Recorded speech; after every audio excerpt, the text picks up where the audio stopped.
Hello everyone, today I'm going to be going over the misinformation regarding dominant and recessive traits, along with pointing out the flaws in the logic. I'll be using some basic examples to do this, along with more culture relevant examples being the extinction of gingers. First, let's talk about the common misconception on how genes work. Most people tend to believe that genes are very simple, where two dominant trait parents will have a kid with a dominant trait, and the same for two parents with a recessive trait. The only time there's a chance for an unknown result is when one parent has a dominant trait and one has a recessive trait. This is oversimplifying genetics, and while there is truth to this concept, people take it as a guaranteed outcome.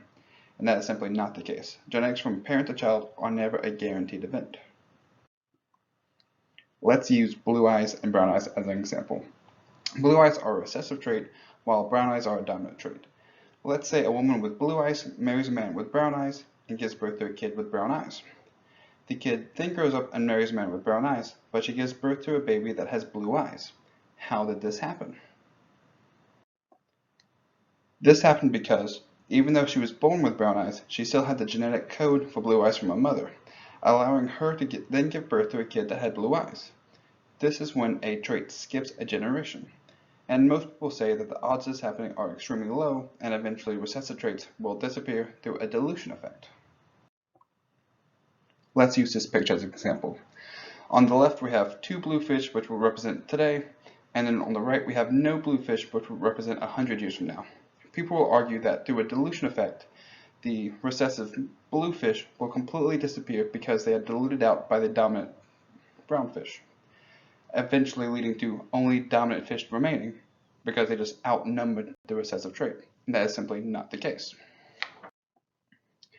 Dr. Barry Starr, a professor at Stanford University, researched this very topic regarding the MC1R gene, which is a gene that causes red hair. He claimed that there is a lower limit on how many redheads can exist at the same time. He got this lower limit through the use of the Hardy-Weinberg equation, which gave him that there will always be at least 0.09% of the population, or 6.3 million people, that have red hair. And this is a lower estimate than 1. It's probably because the Hardy-Weinberg equation does not include cases where the trait skips a generation and assumes no barriers when mating. So what does it mean when I say no barriers when mating? It is a common information that the country that has the most people that are redhead is Ireland. And when there's no barriers when mating, it assumes that the people in Ireland are just as likely to marry people from their own country as they are from India, they are from China, they are from America. And that ignores real-world trends where people tend to marry in the country that they're born in and tend to marry people who are also born in that same country.